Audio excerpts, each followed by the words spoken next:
Hi friends, நாம் இன்றைக்கி நம்ம சேனலில் அருமையான ஒரு வெண்ணிலா எசன்ஸ் கேக் தான் செய்ய போகிறோம். இது செய்யறது ரொம்ப ஈஸிங்க. இங்கே பாருங்கள் எவ்வளோ பாஞ்சா எப்படி நல்லா இருக்குதுன்னு.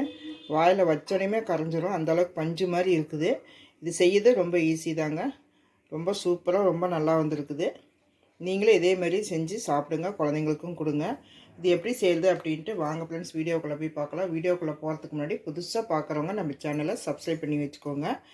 அதுக்கு முன்னாடி நம்ம செய்கிற சமையல் நல்லா இருக்கணும் அப்படின்னு நினச்சிங்கன்னா கொஞ்சம் அன்போடு சமைங்க. ரொம்ப சூப்பராக வரும், ரொம்ப ரொம்ப நல்லா வரும். சரி வாங்க எப்படி செய்யுதுன்ட்டு பார்க்கலாம்.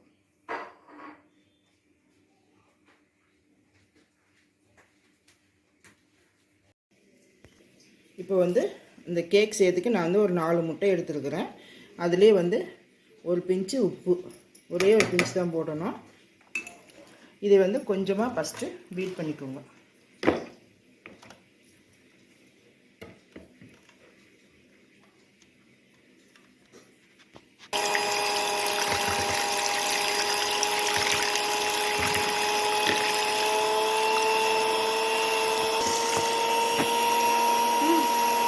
இப்போ அடுத்தது ஒரு 3/4 கப்பு சர்க்கரை. இது 250 மில்லி. இந்த 3/4 கப்பு சர்க்கரை இதில் போட்டுக்கோங்க. கொஞ்சம் கொஞ்சமாக போட்டு பீட் பண்ணுங்கள். இது நல்லா க்ரீமியாக வரணும்.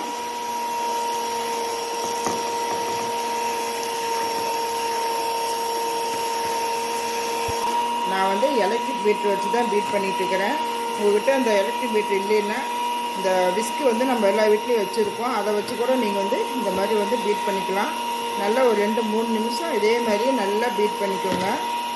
அதுக்கப்புறம் நம்ம என்ன போடுறதுன்னு பார்க்கலாம். இப்போ கேக் ஜெல் போட்டிருக்கிறேன். இதில் அப்படியே பீட் பண்ணி விடுங்க. ஒரு 30 செகண்ட் பீட் பண்ணிங்கன்னா போதும். இது கூட நம்ம மைதா மாவுலாம் கொஞ்சம் போடணும். இந்த மாதிரி நல்லா க்ரீமியாக வரணும் நமக்கு. இது மெதுவாக பண்ணி விடுங்க. இது கூட ஒரு கப்புக்கு கொஞ்சம் கம்மியாக இருக்குது மைதா மாவு போட்டுக்கோங்க. இதை நம்ம சளிச்சுக்கணும். சலாடை வச்சு இந்த முட்டையை கலந்து வச்ச முட்டையிலே நம்ம சளிச்சுக்கணும். இது கூட ஒரே ஒரு டீஸ்பூன் பேக்கிங் பவுடர், இது மட்டும்தான் போடணும். இப்போ இது நல்லா சளிச்சுக்கலாம் நம்ம.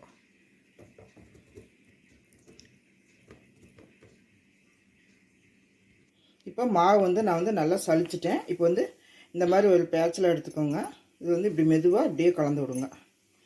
ஒரே டைரெக்ஷன்லேயே இப்படியே மெதுவாக கலந்து விடுங்க. ரொம்ப அழுத்தி கலக்கக்கூடாது. இது நல்லா இப்படியே கலந்துகிட்டே இருங்க. மாவில் கட்டி இல்லாமல் நல்லா கலந்து விடுங்க.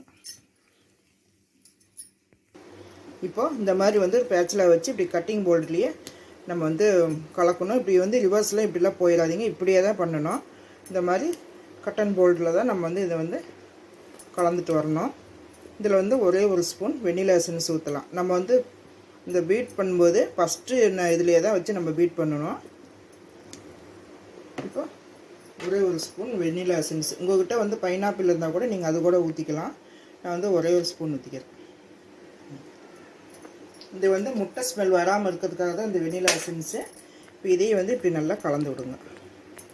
இந்த மாதிரி போட்டிங்கன்னா தான் கட்டி இல்லாமல் வரும். இப்படி சைடெலாம் இருந்துச்சுன்னா இப்படியே வலிச்சு விட்ருங்க. இப்போ இதில் கொஞ்சமாக ஒரு 2 டேபிள் ஸ்பூன் எண்ணெய், வாசனை இல்லாத எண்ணெயை ஊற்றிக்கோங்க. இதையும் போட்டு நல்லா இப்படி கலந்து விடுங்க. ஒரே இதில் தான் கலக்கணும். இப்படி மெதுவாக கலந்து கட்டி இல்லாமல் நீங்கள் கலந்துக்கோங்க. இப்படி கட்டன் போல்டில் இப்படி இதே மாதிரி இப்படி செஞ்சு விடுங்க. சூப்பராக இருக்கும். இப்போ ஒரு கேக் டின் எடுத்துக்கோங்க. அப்படி இல்லை அப்படின்னு நம்மக்கிட்ட எந்த பாத்திரம் இருக்குதோ இந்த டிஃபன் பாக்ஸில் இருக்கும் பாருங்கள், அந்த மாதிரி இருந்தால் கூட பரவாயில்ல. இதை எடுத்துக்கோங்க. இதில் கொஞ்சமாக ஆயில் அப்ளை பண்ணிக்கோங்க. வாசனை இல்லாத எண்ணெய் தான் இந்த கேக் செய்யும்போதெல்லாம் நம்ம எடுத்துக்கணும். இப்போ இது இப்படி சுற்றி நல்லா தடவி விட்டுக்கோங்க. இதில் ஒரு பட்டர் சீட் இருந்தால் பட்டர் சீட்டு போட்டுக்கோங்க. அப்படி இல்லை பட்டர் சீட் இல்லை அப்படின்னா இதில் கொஞ்சமாக மைதா மாவு இப்படி தூவிட்டு இப்படி செஞ்சிங்கனாக்கா இப்படி எல்லா பக்கமும் இப்படியே பரவிடும். இப்போ எங்கிட்ட பட்டர் சீட் இருக்குது. நான் பட்டர் சீட் போட்டுக்கிறேன். போட்டு இதுக்கு மேலேயும் கொஞ்சமாக எண்ணெய் தடவிக்கணும். இதுக்கு மேலே கொஞ்சமாக தடவிக்கோங்க. ஒரே ஒரு சொட்டு ஊற்றிங்கன்னா போதும்.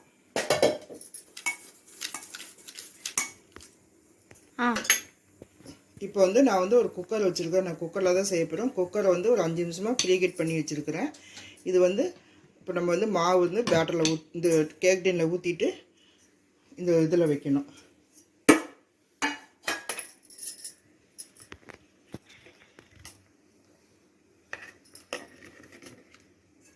இது வந்து இப்படியே ஊற்றிக்கோங்க. இது வந்து இப்படி மடிப்பாக வரணும். அப்போ தான் நம்ம வந்து கரெக்டாக பண்ணியிருக்கோன்னு அர்த்தம். இப்படி எல்லாத்தையும் ஊற்றிக்கோங்க.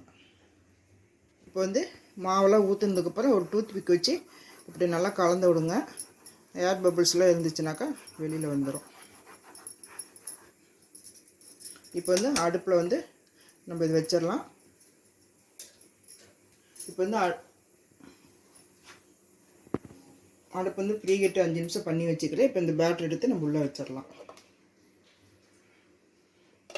பார்த்து மெதுவாக வைங்க, சுட்டுக்காதீங்க. நான் ஒவ்வொரு தடையும் சுட்டுக்கிறேன். இப்படி வச்சு விட்ருங்க. கொஞ்சம் சாஞ்ச மாதிரி வந்துருச்சுனாக்கா நீங்கள் மறுபடியும் வந்து இந்த மாதிரி பண்ணி விட்ருங்க. ஈஸியாக பண்ணிடலாம். நம்ம அடுப்பு நல்லா சிம்மில் வச்சுட்டு ஒரு 30 நிமிஷம் இப்படியே வச்சுருங்க. இப்போ நம்ம மூடிடலாம். இந்த மாதிரி நல்லா க்ளோஸாக இருக்கிற மாதிரி ஒரு மூடி பார்த்து மூடுங்க. இந்த ஓட்டை இருக்கிற இடத்துல நான் வந்து ஒரு பேப்பர் வச்சு சுற்றி இருக்கிறேன். அப்படி இல்லைனாக்கா நீங்கள் வந்து கிராம்பு இருந்தால் கூட ஒன்று வச்சுக்கலாம். இது வந்து நம்ம ஒரு 30 நிமிஷம் கழித்து பார்க்கலாம். 30 நிமிஷம் ஆயிடுச்சு. கேக் வந்துச்சான்னு பார்க்கலாம். இந்த மாதிரி ஒரு கத்தி எடுத்துக்கோங்க. கத்தி எடுத்து இப்படி குத்தி பாருங்கள். நல்லா சாஃப்டாக இறங்குது. குத்தி பார்த்தீங்கன்னா ஒட்டக்கூடாது. ஒரு டூத் பிக்கு இல்லைனாக்கா ஒரு கத்தி இந்த மாதிரி ஏதோ ஒன்று எடுத்துகிட்டு இப்படி எங்கே வேணாலும் இப்படி குத்தி பாருங்கள். இப்படி ஒட்டாமல் வந்துச்சுனாக்கா கேக் வந்துச்சுன்னு அர்த்தம். இப்போ நம்ம இதை வந்து ஆஃப் பண்ணிவிட்டு ஆற வச்சு இது கீத்து போட்டுக்கலாம். கேக் வந்து நல்லா ஆறிடுச்சு. இந்த மாதிரி ஒரு கத்தி ஒன்று வச்சுட்டு இப்படி ஓரமாக இப்படி நல்லா இது பண்ணி விட்ருங்க. இப்படி எல்லா பக்கமும்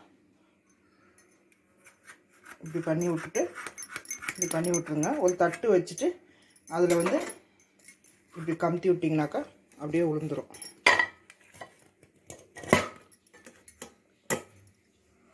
இப்போ இப்படி உள்ளே தட்டி விட்டுட்டு இப்போ 2 தட்டு தட்டிட்டு இப்படி எடுத்திங்கனாக்கா அழகாக வந்துடும்.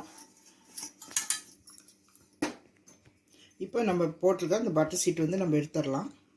இப்படி மெதுவாக எடுத்துருங்க. இப்படி எல்லாத்தையும் எடுத்து விட்ருங்க. இப்போ பாருங்கள் எவ்வளோ பாஞ்சாக இருக்குதுன்ட்டு. இப்படி அமுத்துனால நல்லா அமுங்குது. இப்போ நம்ம வந்து கட் பண்ணிக்கலாம்.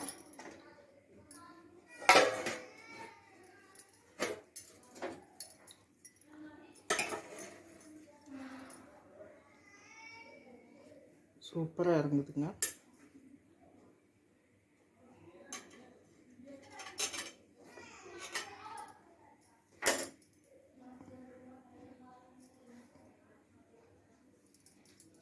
எவ்வளோ நிறையா பஞ்சு மாதிரியே இருக்குதுன்ட்டு. ரொம்ப சாஃப்டாக இருக்குது.